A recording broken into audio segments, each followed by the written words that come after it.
اب نئے مضمون کا آغاز ہوتا ہے جس کا عنوان ہے در تفسیر قول نبی علیہ السلام من جعل الحموم ہما واحدا کفاہ اللہ سائر حمومہ ومن تفرقت به الحموم لا یبالی اللہ فی ای واد منها حلک، یعنی حضور صلی اللہ علیہ وسلم کے اس قول کی تفسیر کہ جس نے غموں کو ایک غم بنا لیا اللہ تعالیٰ اس کے سارے غموں کے لیے کافی ہو گیا، اور جس کے متفرق غم ہیں تو اللہ اس سے بے نیاز ہے کہ وہ کون سی وادی میں تباہ ہوا۔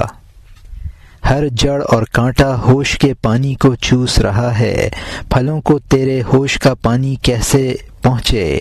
پانی کو معمولی گھاس پی رہی ہے، تیرے ہوش کا پانی خدا تک کیسے پہنچے؟ خبردار، اس بری شاخ کو کاٹ دے اور اس کو دور کر دے، اس اچھی شاخ کو پانی دے، اس کو تازہ کر۔ اب دونوں سبز ہیں، انجام کو دیکھ، یہ خراب ہو جائے گی، اس سے پھل پیدا ہوں گے۔ باغ کا پانی اس کے لیے حلال، اس کے لیے حرام ہے، تو اخیر میں فرق کو سمجھے گا۔ والسلام، عدل کیا ہے؟ درختوں کو پانی دے۔ ظلم کیا ہے؟ کانٹے کو پانی دینا۔ عدل جگہ پر نعمت صرف کرنا ہے، نہ کہ ہر جڑ کو پانی دینا جو پانی چوستی ہے۔ ظلم کیا ہے؟ بے محل صرف کرنا جو صرف مصیبت کا چشمہ ہے۔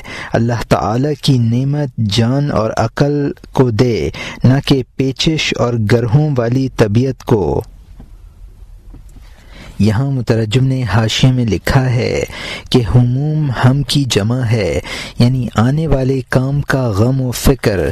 اگر انسان دنیاوی معاملوں کی سوچ بچار میں لگا رہے تو آخرت سے غافل ہو جائے گا، انسان دنیاوی فکروں سے بچے گا تو آخرت کی فکر میں لگے گا، دنیا اور آخرت کی فکر میں سے آخرت کی فکر اچھے پھل لائے گی۔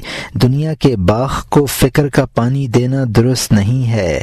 انصاف تو یہ ہے کہ انسان پھلدار درختوں کو پانی دے، کانٹوں کی جھاڑی کو پانی نہ دے۔ بھلائی کی جگہ بھلائی کرنا عدل ہے۔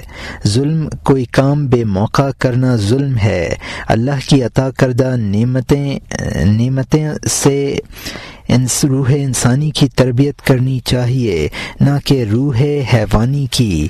اور یہاں حاشیہ ختم ہوتا ہے۔ غم کی بیگار کو اپنے جسم پر سوار کر دل اور جان پر نہیں، کیونکہ وہ جان کی تباہی ہے۔ بوجھ کا گٹھر عیسیٰ کے سر پر رکھے ہوئے ہے، گدھا چراگاہ میں دو لتیاں مار رہا ہے۔ سرما کو کان میں لگانا مناسب نہیں ہے، دل کا کام جسم سے لینا مناسب نہیں ہے۔ اگر تو مجسم دل ہے جا فخر کر، ذلت نہ اٹھا۔ اگر تو مجسم جسم ہے شکر نہ کھا اور زہر چکھ۔ جسم کے لیے زہر مفید اور شکر مضر ہے۔ جسم وہی بہتر ہے جو بے سہارا ہو۔ جسم دوزخ کا ایندھن ہے، اس کو گھٹا۔ اگر وہ اگے خبردار تو اس کو جڑ سے اکھاڑ دے، ورنہ تو ایندھن کا بار بردار ہوگا، دونوں جہان میں ابو لہب کی بیوی کی طرح۔ سدرۃ المنتہا کی شاخ کو ایندھن کی لکڑی سے پہچان لے۔ اے نوجوان، اگرچہ دونوں سبز ہوں، یہ جس کے سامنے آپس میں مشابہ ہیں، یہ حس کے سامنے آپس میں مشابہ ہیں، کیونکہ حس کی آنکھ اور طریقہ غلط بھی ہے، دل کی آنکھ کے لیے وہ واضح ہے۔ کوشش کر نادار کی سی کوشش، دل کے سامنے آ۔ تو اگر پاؤں نہیں رکھتا ہے خود کو حرکت دے، تاکہ تو ہر کم و بیش کو دیکھ لے۔ یہاں مترجم نے حاشیے میں لکھا ہے کہ دنیاوی مخمصوں کو قالب تک محدود رکھو، قلب تک نہ پہنچنے دو۔ روح حضرت عیسیٰ علیہ السلام جیسی چیز ہے اور جسم خرے عیسیٰ علیہ السلام ہے۔ بوجھ گدھے پر لادنا چاہیے، نہ کہ عیسیٰ علیہ السلام پر۔ یہ حماقت ہے کہ عیسیٰ پر بوجھ لدھا ہوا ہو اور گدھا چمن میں مزے اڑائے۔ ہر عمل کا ایک محل ہے، سرما کان میں لگانا حماقت ہے۔ اگر تو مجسم روح و قلب بن گیا ہے تو اب مجاہدوں کی تکلیف اٹھانے کی ضرورت نہیں ہے، اور اگر تو مجسم جسم ہے تو راحت طلبی چھوڑ کر مجاہدوں کا زہر کھا۔ یہ محنت اور مشقت جسم کے لیے مفید ہے اور راحت طلبی مضر ہے۔ انسان کا جسم روح کا ایندھن ہے، اس کو ختم کرنا چاہیے، ورنہ تیرا لقب بھی وہی ہے جو ابو لہب کی بیوی کا ہے۔ قرآن نے اس کو حمالۃ الحطب کہا ہے، یعنی دوزخ کا ایندھن اٹھانے والی۔ جسم دوزخ کا ایندھن اور روح سدرۃ المنتہا کی شاخ ہے، دونوں میں فرق کر لے۔ جسم کی شاخ دھوئیں اور آگ کی جڑ ہے اور روح کی شاخ عالم بالا کی چیز ہے۔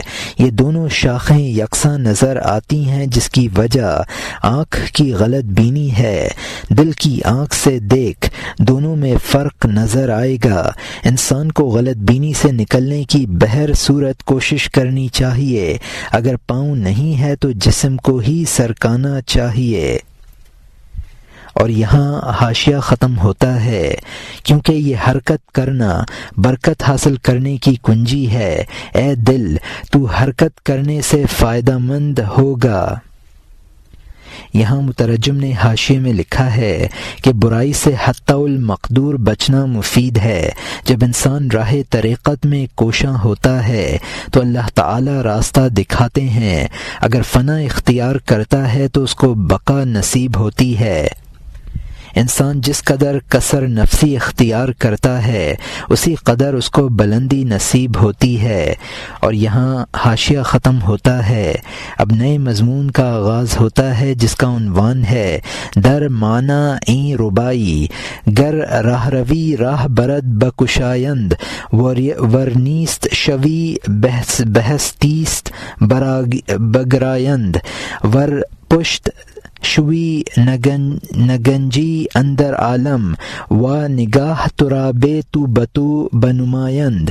یعنی اگر تو راہ، اس ربائی کے معنی کے بیان میں کہ اگر تو راہ طریقت پر چلے گا تیرے لیے راستہ کھول دیں گے، اگر تو فنا ہو جائے گا تجھے بقا کی طرف مائل کر دیں گے، اگر تو پست ہو جائے تو عالم میں نہ سمائے گا، اس وقت تجھے بغیر تیرے وجود کے دکھائیں گے۔ اگرچہ زلیخا نے ہر طرف دروازے بند کر دیے، یوسف نے بھی حرکت سے واپسی کی جگہ پالی۔ جب یوسف علیہ السلام نے توکل کیا اور کودے، دروازے کا تالا کھل گیا اور راستہ ظاہر ہو گیا۔ اگرچہ دنیا کا کوئی شگاف نظر نہیں آتا ہے، یوسف کی طرح اندھا دھند بھاگنا چاہیے تاکہ تالا کھلے اور راستہ ظاہر ہو جائے، لا مکان کی جانب تمہارے لیے جگہ ہو جائے۔ اے آزمائش میں پڑے ہوئے تو دنیا میں آیا، کچھ تجھے آنے کا راستہ نظر آیا، تو ایک جگہ اور ایک وطن سے آیا، تو آنے کا راستہ جانتا ہے کچھ بھی نہیں۔ اگر تو نہیں جانتا ہے ہرگز نہ کہہ کہ راہ نہیں ہے، ہمیں اسی بغیر راستے کے راستے سے جانا ہے۔ تو خواب میں خوشی خوشی دائیں بائیں جاتا ہے، تو کچھ جانتا ہے کہ اس میدان کا راستہ کدھر ہے، تو اس آنکھ کو بند کر لے اور خود کو سپرد کر دے، تو اپنے آپ کو اس قدیم شہر میں دیکھے گا۔ یہاں مترجم نے حاشیے میں لکھا ہے کہ برائی سے حتی المقدور بچنا مفید ہے۔ جب انسان راہ طریقت میں کوشاں ہوتا ہے تو اللہ تعالی راستہ دکھاتے ہیں۔ اگر فنا اختیار کرتا ہے تو اس کو بقا نصیب ہوتی ہے۔ انسان جس قدر کثر نفسی اختیار کرتا ہے اسی قدر اس کو بلندی نصیب ہوتی ہے۔ حضرت یوسف علیہ السلام نے زنا سے بچنے کی کوشش کی تو زلیخا کے بند کیے ہوئے دروازے کھل گئے اور حضرت یوسف علیہ السلام زلیخا کے پھندے سے بچ گئے۔ دنیا سے بھاگ نکلنے کے لیے اگرچہ دروازہ نظر نہیں آ رہا ہے، لیکن جب انسان کوشش کرتا ہے تو راہ پیدا ہو جاتی ہے اور لامکان کا راستہ پا لیتا ہے۔ انسان عالم بالا سے جس راستے سے آیا ہے وہ بھی اس کی نظروں سے غائب ہے، اسی طرح وہ غائب راستہ سے عالم بالا تک جا بھی سکتا ہے۔ انسان عالم بالا سے آیا ہے اور اس کو آنے کا راستہ معلوم نہیں ہے۔ راستہ نظر نہ آنے کی وجہ سے اس راستے کا انکار نہ کر اسی راستے سے واپس جانا ہے۔ انسان خواب میں راستے کو بغیر جانے ہوئے چلتا ہے۔ انسان کو حسی آنکھ کو بند کر کے خود کو خدا کے حوالے کر دینا چاہیے، تب وہ عالم آخرت کا مشاہدہ کر سکے گا۔ اور یہاں حاشیہ ختم ہوتا ہے۔ تو آنکھ کیسے بند کرے گا، کیونکہ سینکڑوں آنکھیں اور نشہ غفلت کی وجہ سے اس جانب کے لیے تیری آنکھ کا پردہ ہیں۔ تو اپنے خریدار کے عشق میں 4 آنکھوں والا ہے، بڑائی اور سرداری کی امید پر۔ اگر تو سوتا بھی ہے تو خواب میں خریدار کو دیکھتا ہے۔ منحوس چغد ویرانے کے سوا کب دیکھتا ہے؟ تو ہر وقت پیچ و تاب میں خریدار کا خواہش مند ہے۔ تو رکھا کیا ہے کہ بیچے گا؟ کچھ بھی نہیں۔ اگر تجھے روٹی یا ناشتہ حاصل ہوتا تو خریداروں سے بے نیاز ہوتا۔ اگر تھیلے میں تیری روٹی ہوتی تو تیرا دل خریداروں سے بے نیاز ہوتا۔ یہاں مترجم نے حاشیے میں لکھا ہے کہ دنیا سے تو آنکھیں بند نہ کر سکے گا، کیونکہ تیری سینکڑوں لالچ سے مست نظروں نے تیری نظر بندی کر دی ہے، اور تو دنیا کے مزخرف چیزوں کو دیکھ رہا ہے۔ تو ہر وقت اپنی سرداری اور بڑائی کے خیال سے اپنے معتقدوں کا منتظر بنا ہوا ہے۔ تجھے سونے میں بھی یہی خواب اسی طرح نظر آتے ہیں جیسے الو کو خواب میں ویرانہ نظر آتا ہے۔ تو اپنے خریداروں کا تو منتظر رہتا ہے، لیکن تیرے پاس ان کے ہاتھ فروخت کرنے کے لیے کوئی چیز نہیں ہے۔ اگر تیرے پلے میں کچھ ہوتا تو پھر تو خریداروں کا منتظر ہی نہ ہوتا۔ عوام میں مقبولیت اور عوام کو گرویدہ کرنے کی وہی شخص کوشش کرتا ہے جو تہی دست ہوتا ہے۔ آنے والے قصے سے یہی بتانا مقصود ہے۔ اور یہاں حاشیہ ختم ہوتا ہے۔ اب نئے مضمون کا آغاز ہوتا ہے جس کا عنوان ہے قصہ آن شخصے کے دعوی پیغمبری می کرد گفتندش کے چہ خوردہ کے کیج شدہ او یاوا میں گوئی گفت اگر چیزیں یافتہ میں کہ خورد میں نہ گیچ شد میں او نایاوا گفتے کہ ہر سخن نیک کے بغیر اہلش گویند یا وہ گفتہ باشند اگرچہ دراں گفتن معمور باشند۔ یعنی اس آدمی کا قصہ جو پیغمبری کا دعویٰ کرتا تھا۔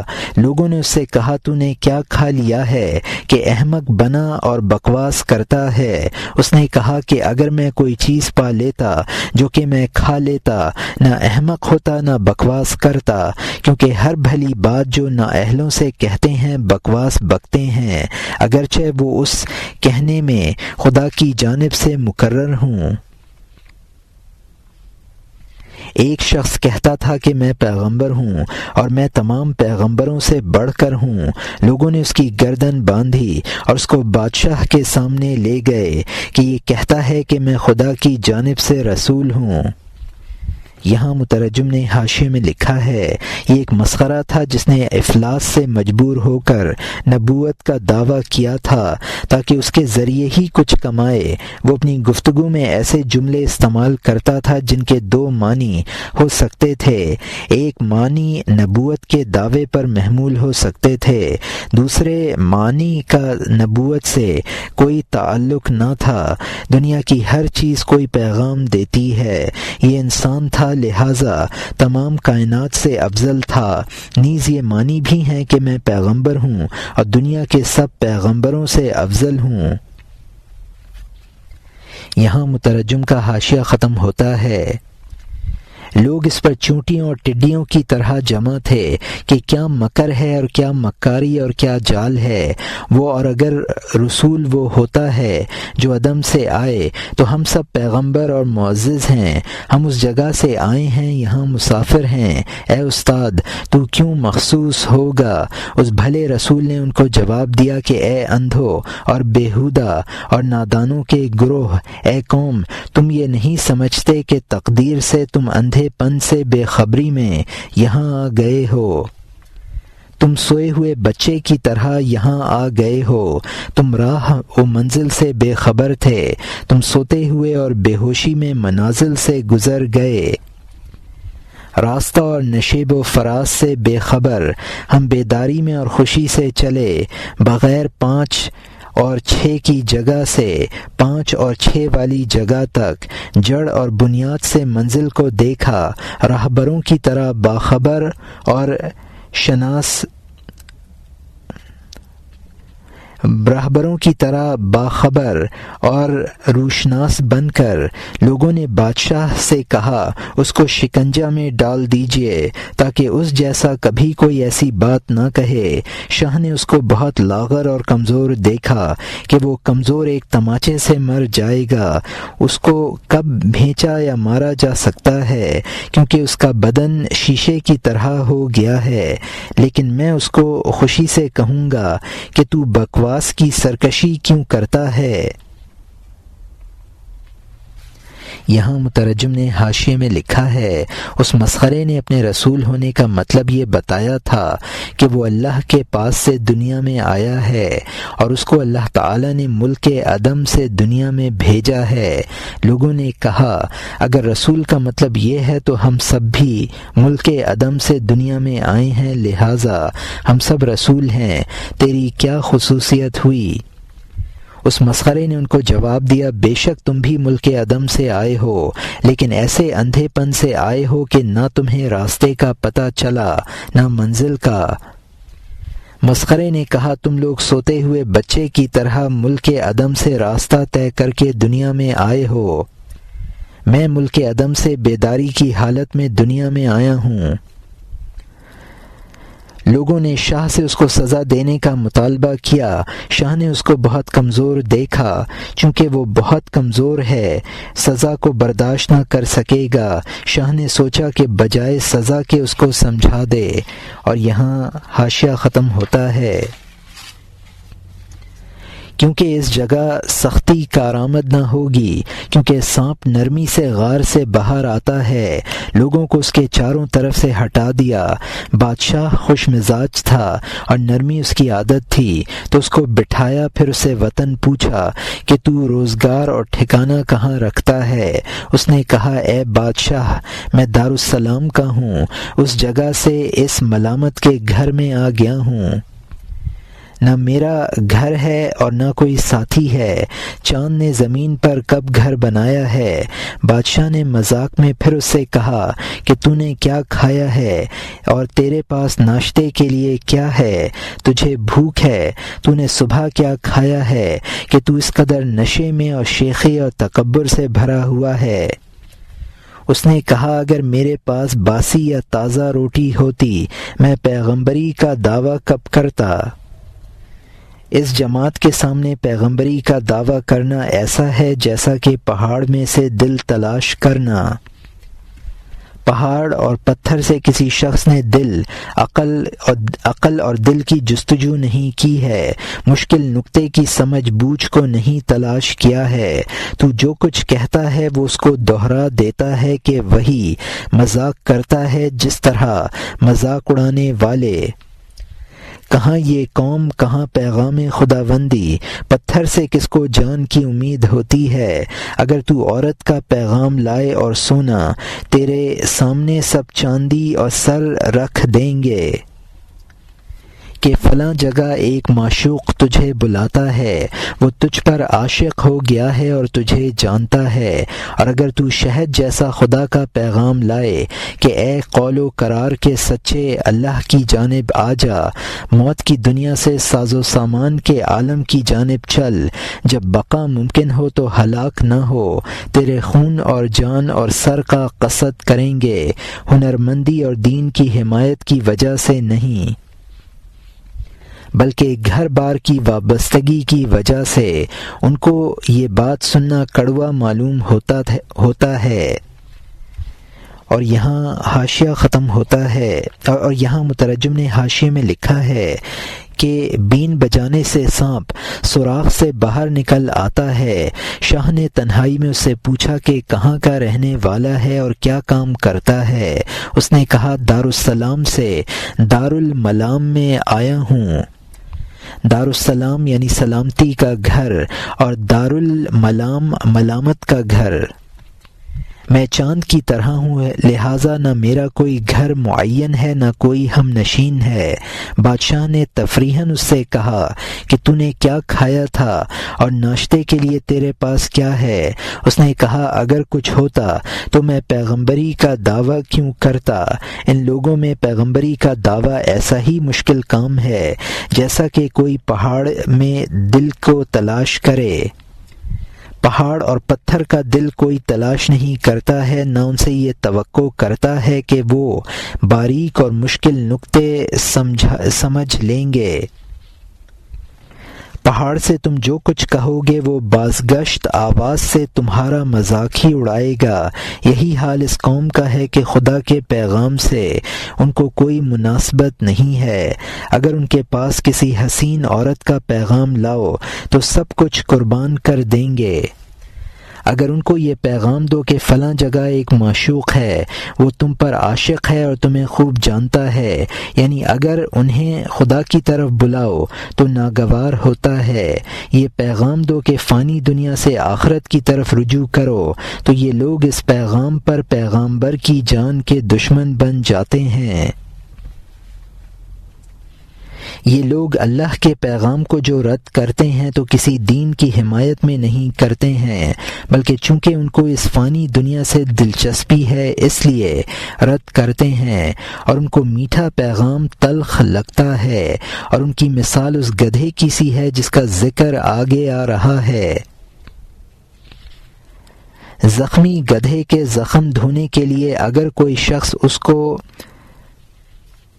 اس کے پھائے اکھاڑتا ہے تو وہ گدھا لاتیں مارتا ہے۔ اور یہاں حاشیہ ختم ہوتا ہے۔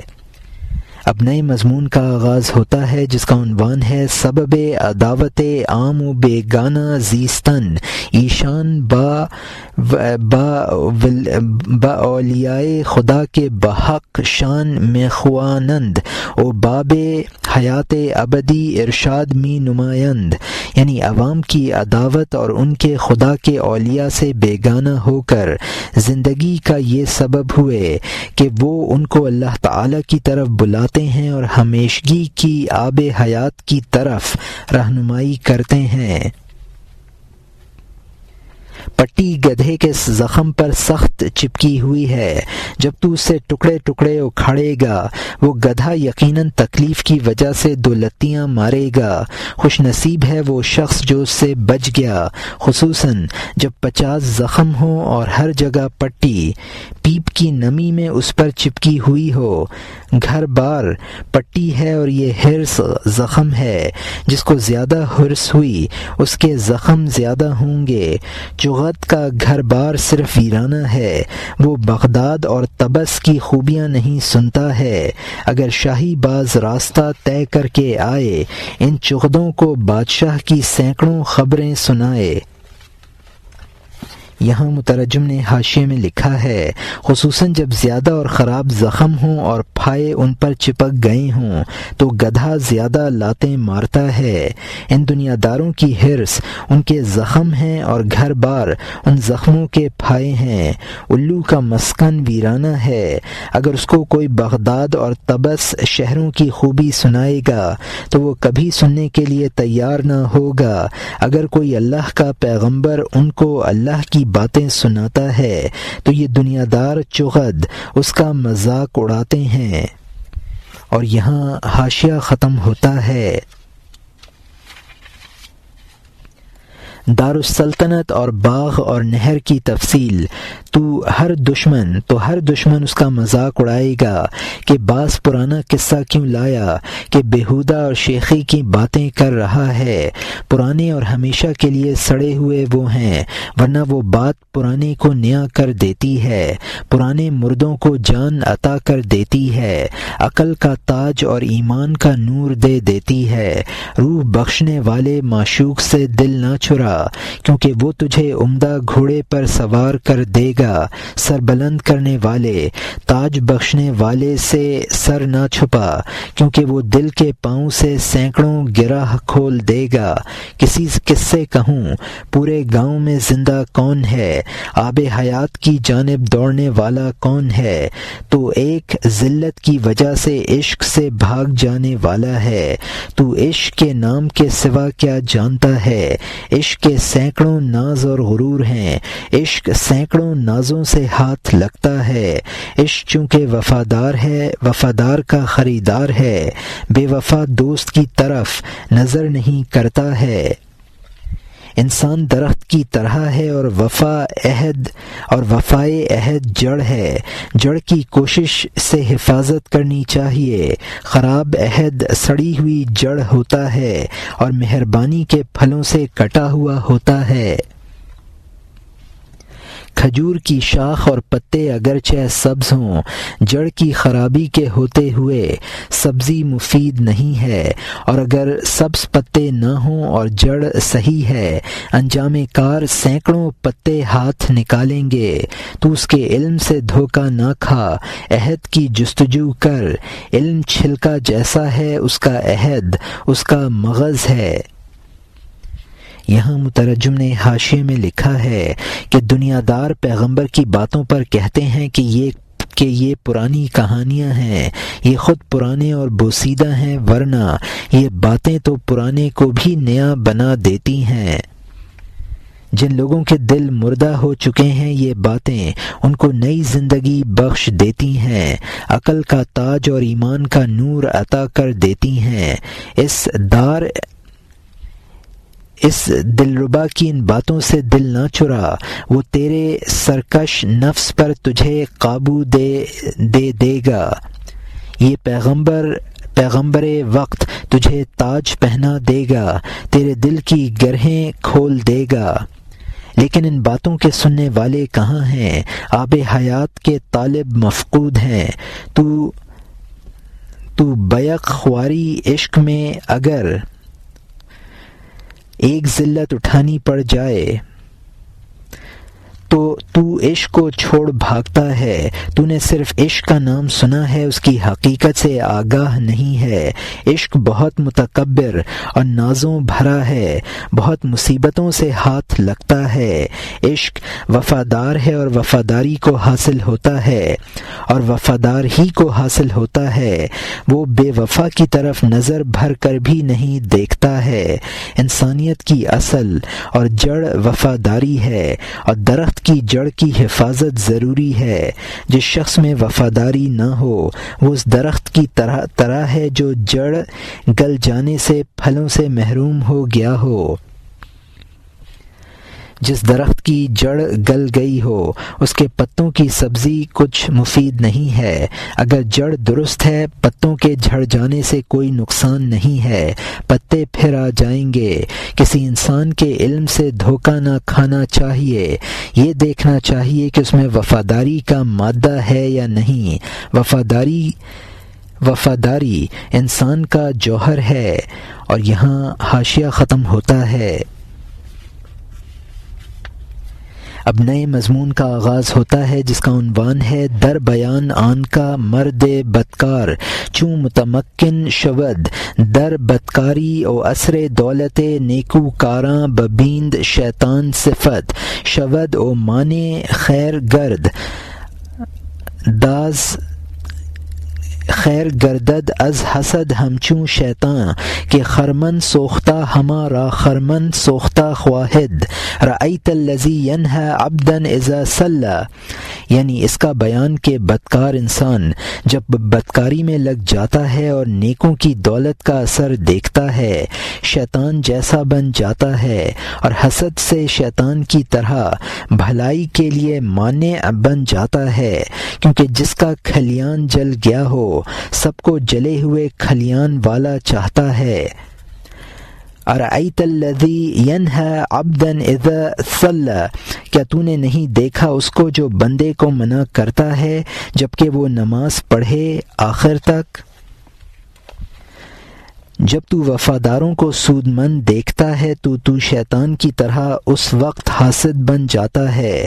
جس شخص کا مزاج اور طبیعت مریض ہو وہ کسی کو تندرست دیکھنا پسند نہیں کرتا۔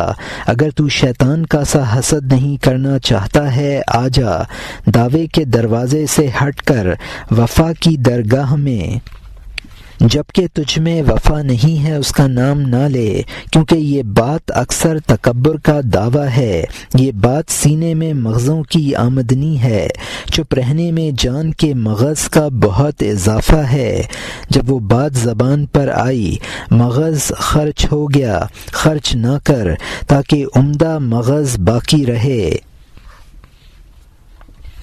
یہاں مترجم نے حاشیے میں لکھا ہے کہ انسان جب خود بھلائیوں سے محروم ہوتا ہے تو دوسروں کی بھلائیوں سے شیطان کی طرح جلنے لگتا ہے اور چاہتا ہے وہ بھی بھلائی سے محروم ہو جائیں۔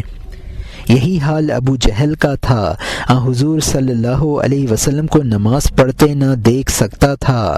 ناکام انسان بامراد انسانوں پر شیطان کی طرح حسد کرتا ہے۔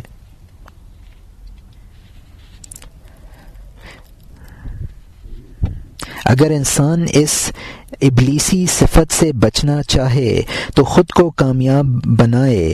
جب انسان وفاداری سے خالی ہے تو اس کو خاموش رہنا چاہیے، اس لیے اس صورت میں اس کے دعوے میں دو برائیاں ہوں گی، ایک بے وفائی، دوسرے دروغ گوئی۔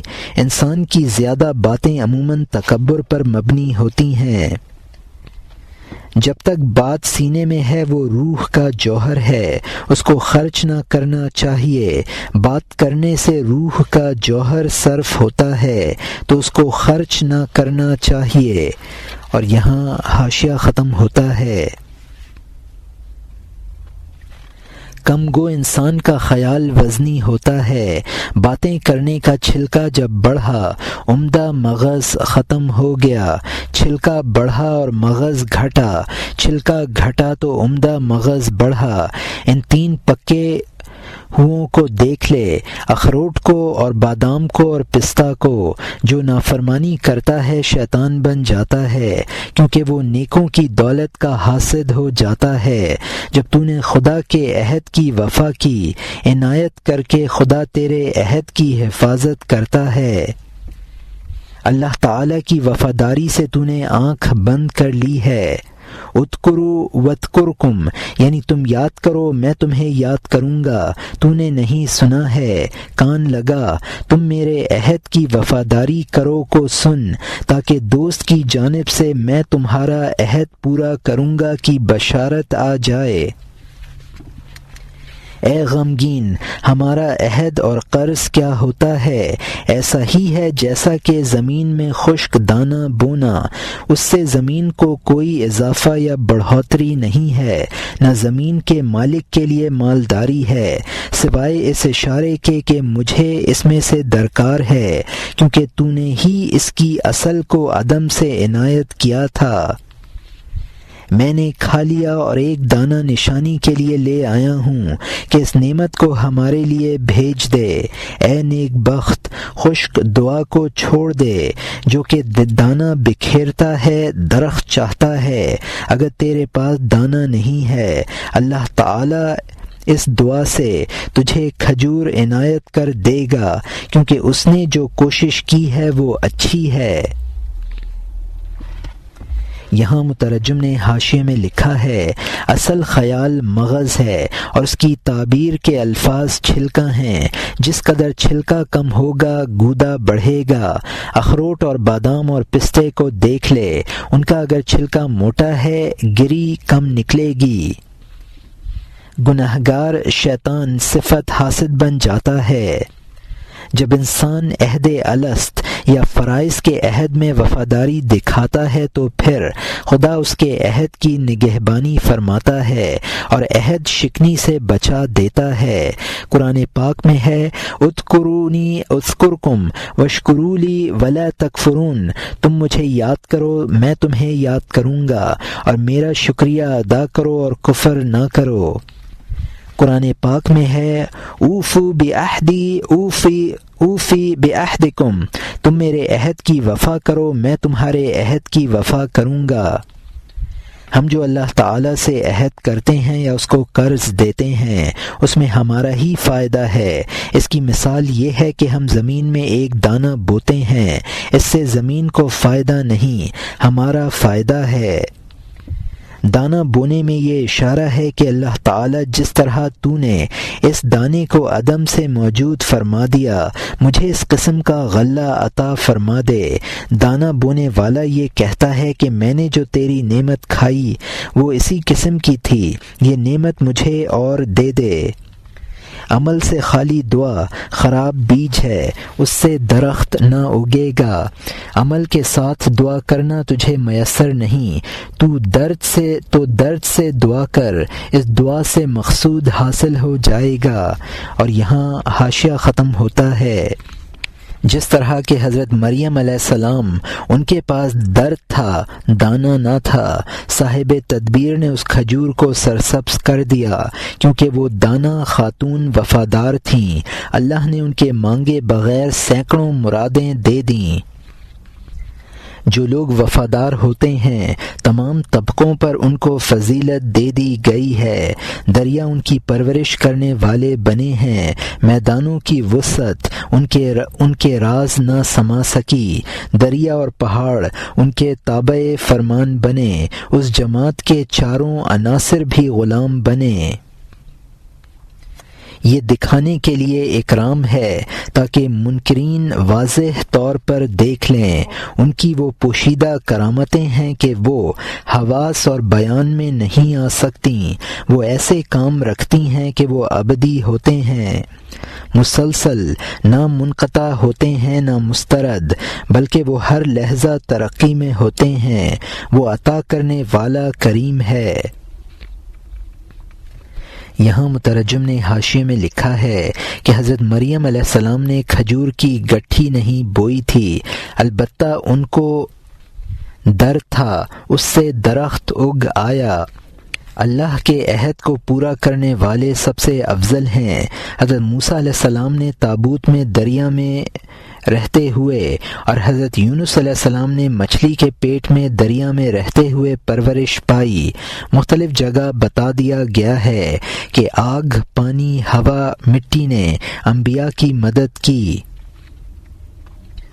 معجزے محض لوگوں کو دکھانے کے لیے دیے جاتے ہیں، لیکن باطنی کرامتیں جو عوام کی نگاہوں سے مخفی ہوتی ہیں وہ اصل ہیں اور وہ دم بدم بڑھتی رہتی ہیں، جیسی کہ استقامت فی الدین اور اتباع سنت وغیرہ۔ چونکہ پہلے وفاداری اور عہد کی پابندی کا ذکر آیا تھا تو مولانا نے اس کے لیے دعا کرنی شروع کر دی ہے۔ جن کاموں میں استقلال اور پائیداری ضروری ہے ان میں اس منحرف ہو جانے والے نفس کو پائیداری عطا کر دے۔ اور یہاں حاشیہ ختم ہوتا ہے۔ اب نئے مضمون کا آغاز ہوتا ہے جس کا نام ہے در مناجات، یعنی دعا۔ اے روزی اور استقلال اور پائیداری عنایت کرنے والے، مخلوق کو اس ناپائیداری سے نجات دے دے، اس کام میں جو پائیداری کے قابل ہے نفس کو ٹکاؤ عنایت کر دے، وہ پلٹ جانے والا ہے، وہ کام جو پائیدار ہو نفس کو ٹکاؤ دے، اس کو زندگی بخش، ان کو صبر عطا کر اور ترازو کا بھاری پلڑا بہروپیوں سے ان کو نجات دے، اے کریم ان کو حسد سے بچا لے تاکہ وہ حسد کی وجہ سے مردود شیطان نہ بنے۔ فانی نعمتوں اور مال اور جسم میں عوام حسد سے کیسے جلتے ہیں، بادشاہوں کو دیکھ کہ لشکر کشی کرتے ہیں، حسد کی وجہ سے اپنوں کو مار ڈالتے ہیں۔ گندی گڑیوں کے عاشق ایک دوسرے کا خون اور جان لیتے ہیں۔ دیس اور راہیں خسرو اور شیریں کا قصہ پڑھ لے، ان احمقوں نے حسد سے کیا کیا ہے، یہاں تک کہ عاشق اور معشوق بھی فنا ہو گیا کیونکہ وہ ناچیز تھے اور ان کی محبت بھی ناچیز تھی۔ خدا فنا سے پاک ہے کیونکہ وہ عدم کو بھڑا دیتا ہے، عدم کو عدم پر عاشق بنا دیتا ہے۔ بے دل کے دل میں حسد پیدا ہو جاتے ہیں، معدوم اور موجود کو بے چین کر دیتا ہے۔ یہ عورتیں جو سب سے زیادہ شفقت کرنے والی ہیں، حسد کی وجہ سے دو سوکنیں اپنے آپ کو کھا جاتی ہیں، یہاں تک کہ مرد جو خود سنگ دل ہیں حسد کی وجہ سے کون سی منزل میں ہیں۔ اگر شریعت پاکیزہ منتر یعنی تدبیر مقرر نہ کرتی، ہر شخص مخالف کا جسم پھاڑ ڈالتا۔ شریعت شر کو رفع کرنے کے لیے ایک تدبیر کرتی ہے، بھوت کو دلیل کی بوتل میں بند کر دیتی ہے۔ یہاں مترجم نے حاشیے میں لکھا ہے، یعنی اس ترازو کا پلڑا جو قیامت میں اعمال کو تولنے کے لیے قائم کی جائے گی۔ بہروپیے یعنی جھوٹے پیر، حسد کی وجہ سے انسان شیطانی صفت سے متصف ہو جاتا ہے۔ حسد عموماً ایسی چیزوں پر ہوتا ہے جو خود فانی ہیں۔ بادشاہ رشتہ داروں کو محض حسد کی وجہ سے قتل کرا دیتے ہیں۔ فانی اور بشریت کے لوازم سے پر معشوقوں کے عشق میں عاشق ایک دوسرے کو قتل کر ڈالتے ہیں۔ دیس معشوقہ کے عاشق راہ میں دیس معشوقہ کے عاشق رامین نے رقیبوں کو قتل کیا، خسرو شیریں کے عاشق نے فرحات کو مروا دیا۔ اس حسد کے نتیجے میں عاشق بھی فنا ہوا اور معشوق بھی ہمیشہ زندہ نہ رہا۔ عشق ہو تو ذات الہی سے ہو جو ہمیشہ باقی رہنے والی ہے۔ فانی معشوق کو فنا کر دیتا ہے، فانی کو فانی پر عاشق نہ بنا دیتا ہے، فانی کو فانی پر عاشق بنا دیتا ہے۔ وہ عاشق جو اپنے آپ کو بے دل کہتا ہے، اس کے دل میں حسد سر ابھارتا ہے۔ عورتوں میں شفقت کا مادہ زیادہ ہے لیکن وہ بھی حسد میں مبتلا ہیں۔ ایک سوکن دوسری سوکن کو کھائے جاتی ہے۔ جب عورت کا یہ حال ہے تو سنگ دل مردوں کے احوال کا اندازہ لگا لو۔ مشہور ہے کہ جس کو منتر کے ذریعے بوتل میں قید کر دیا جاتا ہے، شریعت بھی قاتل پر گواہوں وغیرہ کی حجت قائم کر کے اس کو قابو میں کر لیتی ہے۔ اور یہاں حاشیہ ختم ہوتا ہے۔ گواہ اور قسم کے انکار کے ذریعے تاکہ بیہودہ بھوت بوتل میں آ جائے، ترازو کی طرح کہ اس میں دونوں مخالف خوش ہو جاتے ہیں، یقیناً متفق ہو جاتے ہیں، مذاق میں اور سنجیدگی میں۔ شریعت کو یقیناً پیمانہ اور ترازو کی طرح سمجھ، کیونکہ دو جھگڑنے والے اس کے ذریعے سے لڑائی اور کینے سے نجات پا جاتے ہیں۔ اگر ترازو نہ ہو تو مخالف جھگڑے کی وجہ سے ظلم اور ہیلا گری کے وہم سے کب چھوٹ سکتا ہے؟ تو اس مردار بری بے وفا دنیا میں پورا رشک اور جھگڑا اور ظلم ہے، تو اس آخرت کے اقبال اور دولت میں کیسا ہوگا جن اور انسان کیسے حسد میں ہوں گے؟ وہ شیطان خود پرانے حاسد ہیں، تھوڑی دیر کے لیے بھی رہزنی سے خالی نہیں ہیں۔ وہ بنی آدم جنہوں نے گناہ بوئے ہیں وہ بھی حسد کی وجہ سے شیطان بن گئے ہیں۔ قرآن میں پڑھ لے کہ انسانی شیطان اللہ تعالی کے مسخ کرنے سے شیطان کے ہم جنس بن گئے ہیں۔ شیطان جب انسان کے فتنے میں پڑنے سے عاجز آ جاتا ہے وہ انسانوں سے مدد مانگتا ہے کہ تم ہمارے دوست ہو، مدد کرو، ہمارے جانبدار بنو، جانبداری کرو۔ اگر وہ دنیا میں کسی کی رہزنی کرتے ہیں تو دونوں قسم کے شیطان خوش ہوتے ہیں۔ اگر کسی نے جان بچا لی اور دین میں بلند ہو گیا، دونوں رشک کرنے والے روتے ہیں۔ یہاں مترجم نے حاشیے میں لکھا ہے اگر مدعی کے پاس گواہ ہو تو ثبوت کے لیے اس سے گواہ طلب کیے جاتے ہیں، ورنہ مدعی علیہ سے قسم لی جاتی ہے اور اس کی قسم اور قسم سے انکار پر فیصلہ کیا جاتا ہے۔ قسم سے انکار کرنے کو نقول کہا ہے۔ فریقین کو مطمئن کرنے کا یہ طریقہ ایسا ہی ہے جیسا کہ ترازو فریقین کو مطمئن کر دیتی ہے۔ یہ شرعی فیصلہ فریقین کے لیے اس طرح باعث اطمینان ہوتا ہے جس طرح چیز کو ناپ کر یا تول کر فیصلہ کرنا باعث اطمینان ہوتا ہے۔ جب دنیا کی ناپائیدار چیزوں میں حسد اور رش کا یہ حال ہے تو اخروی نعمتوں میں حسد اور رش کا اندازہ خود لگا لو۔ شیطان تو حاسد ہوتا ہی ہے، انسان بھی حسد کر کے شیطان بن جاتا ہے۔ قرآن میں شیطانوں کی دو قسمیں بتائی گئی ہیں، ایک جنی اور ایک انسی۔ جنی شیطان جب کسی معاملے میں خود عاجز آ جاتا ہے تو پھر انسانوں میں سے شیاطین کو اپنی مدد کے لیے بلاتا ہے۔ شیطان مایوس ہو کر انسانی شیطانوں کو پکارتا ہے، یعنی تم تھوڑی سی مدد کرو۔ اگر کوئی کسی کو گمراہ کرتا ہے تو جنی اور انسانی شیطان اس پر خوشی مناتے ہیں۔ اگر کسی سے نیکی صادر ہوتی ہے تو دونوں رنجیدہ ہوتے ہیں۔ اور یہاں حاشیہ ختم ہوتا ہے۔ دونوں حسد سے دانت پیستے ہیں اس شخص پر جس کو استاد نے عقل سکھا دی ہو۔ اور یہاں مترجم نے حاشیے میں لکھا ہے دونوں قسم کے شیطان نیکی کرنے والے پر غضبناک ہوتے ہیں۔ بادشاہ نے اس مسخرے سے پوچھا کہ وحی سے صاحب وحی اور دوسروں کو کیا فائدہ ہے؟ یعنی اب یا بار بمانی اب یا بار بمانی پھل اور دریا اضافت کے کسرے کے عوض میں ہے۔ ماننے والوں کو کیا بلندی حاصل ہوتی ہے؟ مسخرے نے کہا آپ یہ بتائیے کہ وہ کون سا فائدہ ہے جو صاحب وحی کو حاصل نہیں ہوتا ہے۔ اور یہاں حاشیہ ختم ہوتا ہے۔